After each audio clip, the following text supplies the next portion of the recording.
Lo tuh harus sadar bahwa era Ferguson tuh udah lewat, udah lama lewat. Kejayaan udah nggak ada. Kadang kita tuh lupa bahwa era Ferguson itu, Man United itu masih di era jayanya Ferguson. Kadang kita lupa aja gitu. Padahal kita United tuh udah nggak di era itu Udah nggak di sebenarnya. situ.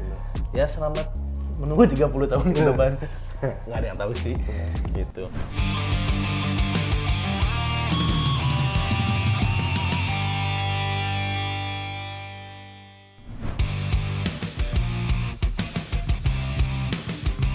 Halo, selamat datang di kanal YouTube FIFA Goal Indonesia bersama gua Dimas Bada dan Heri Susanto. Halo.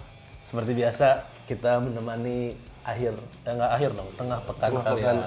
Karena video ini munculnya di tengah pekan sebelum akhir pekan. Nah. Ngomong-ngomong akhir pekan, Her, dan tengah pekan, Tengah pekan. biasanya ada big match kan? Ada big match. Semalam ada big match. Iya, semalam sebelum kita syutingnya ada big match. Manchester United.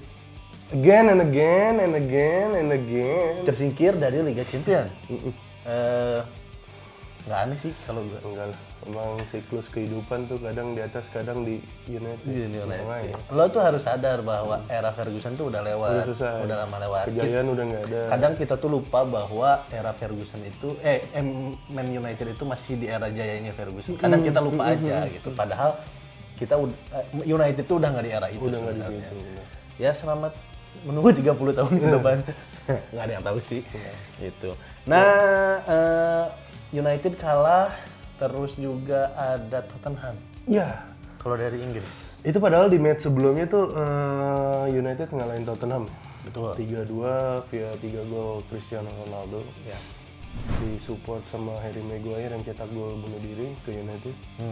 Ini Tottenham nih menurut gua untuk sekarang tuh lagi ada di fase transisi di bawah Conte ya. Ya. Maksudnya dengan Conte yang datang di tengah pekan dan pemain yang diinginkan belum Tengah musim, bukan tengah pekan. tengah pekan, sorry. Ya. Kalau tengah pekan Liga Iya, Champions. gua. Tengah musim masih banyak pembenahan yang harus dilakukan Conte sih menurutku. Jadi hasil inkonsisten ini adalah hal yang wajar sih. Kayaknya sih setengah dari squad Spurs tuh harus hilang kalau menurut gue sih.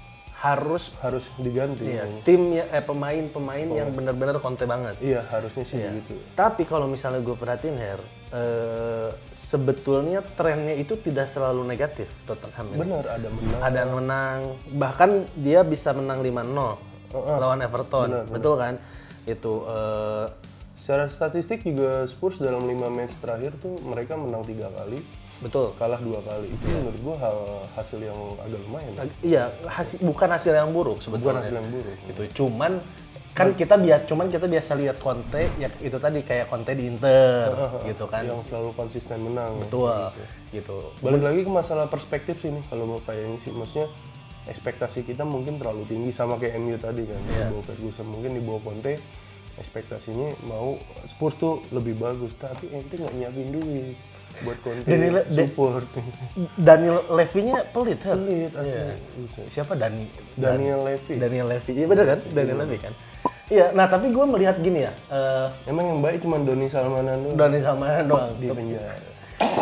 Tapi gue ngelihat itu untuk lo menjadi satu tim yang disegani di Inggris, yang jadi raja lah ibaratnya gitu. Lo itu harus punya pelatih yang berkarakter. Berkarakter. Kita lihatlah sekarang. Dulu Ferguson gitu. Sekarang kita lihat di City ada Guardiola. Jelas Guardiola punya karakternya tersendiri Thomas gitu. Tuchel pun di Chelsea juga. Betul. Jurgen Klopp juga punya. Arsenal bahkan yang di bawah Arteta yang sempat dikucilin karena Arsenal udah jor-joran dulu. Itu konsisten Arsenal. Betul. Bisa dilihat. Bisa 4 besar malah. Dulu ada bercandaan. Hidup tuh kadang di atas, kadang di Arsenal. Awal musim kan gitu tuh, ada bercandaan kayak gitu.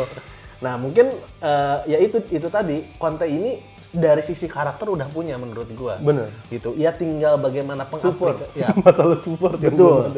Tinggal bagaimana pengaplikasiannya aja tuh pemain-pemainnya gitu kan. Nah ini kan tadi kita sempat ngomong masalah inkonsistensi Spurs ya. Betul. Sekarang nih gue punya item yang benar-benar konsisten. Masuk. Kalau lo perhatiin episode ini ada satu hal yang konsisten dari episode sebelumnya. Mau tahu apa? Coba lempar. Ini baju dilempar-lempar sponsor marah sih sebenarnya. Enggak lah. Lecek ya kan. Enggak dong. Lempar dry clean. Ini buat yang belum tahu, jadi kita ini lagi ada kolaborasi sama Tracker ID gitu. Kita meluncurkan produk kolaborasi. Ini desain kita, tim kita yang buat.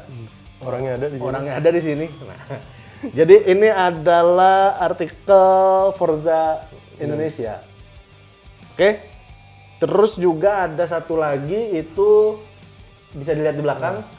Ini Bambang. Mas Kumis.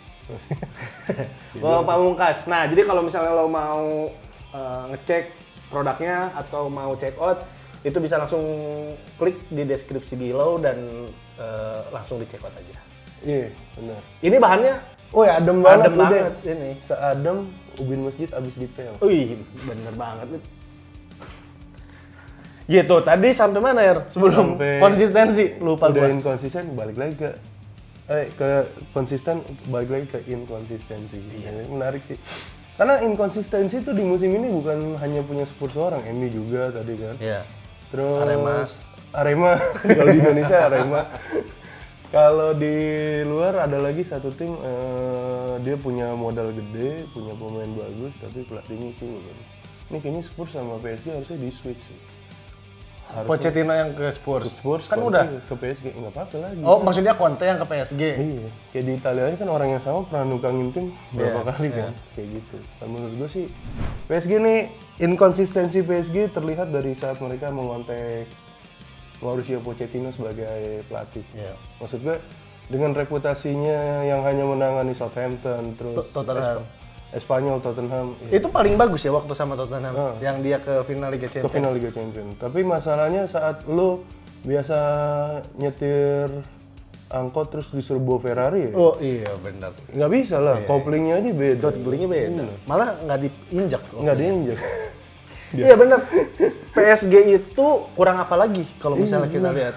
Ada Messi, ada Mbappe, ada Neymar, Verratti, Wijnaldum, Ramos, Kimpembe, kipernya Donnarumma, Keylor Navas. Keylor Navas. Main Terus aja sebutin Her, kalau pemain-pemain PSG nanti ada yang marah-marah Her. Nggak mau sebutin. Iya, maksudnya dengan kapasitas gua misalnya main PS pakai PSG, gua juga bingung mau mainin siapa. Iya. Pochettino mungkin di posisi yang sama kayak gua kali ya. Dan gua rasa sih balik lagi masalah ekspektasi, lu PSG punya pemain-pemain penting yang pernah menangin hampir semua gelar di seluruh dunia. Betul. Terus dijadiin dari satu kesatuan dan gak berhasil, sah-sah aja sih menurut gua. Iya, akan ada sebutan bahwa you can buy a club. Maksudnya prestasi itu nggak bisa dibeli, bukan you can buy a club. Prestasi itu nggak bisa dibeli, makanya prestasi itu harus dibangun. Makanya gua lihat sih itu yang nggak ada dari PSG gitu. Jadi mungkin mereka berpikiran bahwa dengan mendatangkan pemain-pemain besar, pemain-pemain berpengalaman, itu secara otomatis prestasi bakal datang. Gitu, dan ternyata itu tidak berlaku buat di sepak bola Eropa. Baru-baru ini tersingkir dari Liga Champions ya. Betul. Lawan siapa? Madrid, Real Madrid. Benzema lagi. lagi. Madrid tuh ngebuktiin orang kaya yang benar tuh begitu caranya. Ini tuh ibaratnya PSG nih crazy rich, Real Madrid nih yang orang kaya old money. Nah, benar, gua mau masuk ke situ. Jadi Madrid dan PSG juga sama-sama beli pemain bintang. Benar. Cuman Madrid itu dia punya La Fabrica. Punya akademi yang bagus dan dia mencetak pemain-pemain bagus. Benar. Itu PSG juga sebenarnya ada, tapi banyak tuh akademinya. Cuman kurang dipercaya buat masuk ke tim utama. Gitu. Nah, itu maksudnya, makanya itulah yang dibilang bahwa prestasi itu tidak bisa dibeli.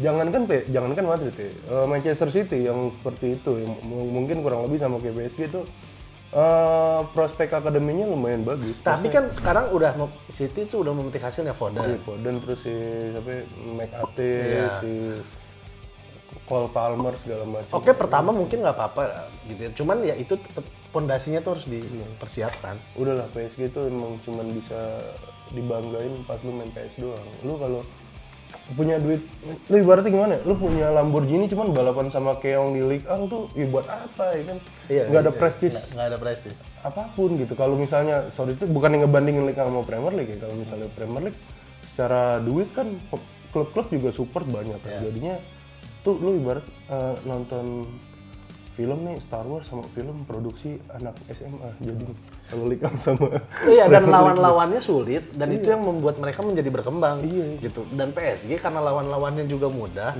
bukan mendiskreditkan ya, cuman karena lawan-lawannya mudah ya jadinya mereka juga nggak kemana-mana. Kayak Australia di Oceania. Nah iya yang Gitu. Dia menang-menang terus kan gitu. Tapi begitu naik kasta, maksudnya ke Piala Dunia ya tetap aja nggak bisa Amerika Selatan. apa-apa juga. Oke. Itu aja. Nih udah ada tulisan Woi, stop. Gitu. Udah. Males ngedit. Gitu aja ya dari kita untuk hari ini soal inkonsistensi. Mungkin kita akan ketemu lagi di minggu depan dengan materi yang mungkin lebih konsisten. Gitu.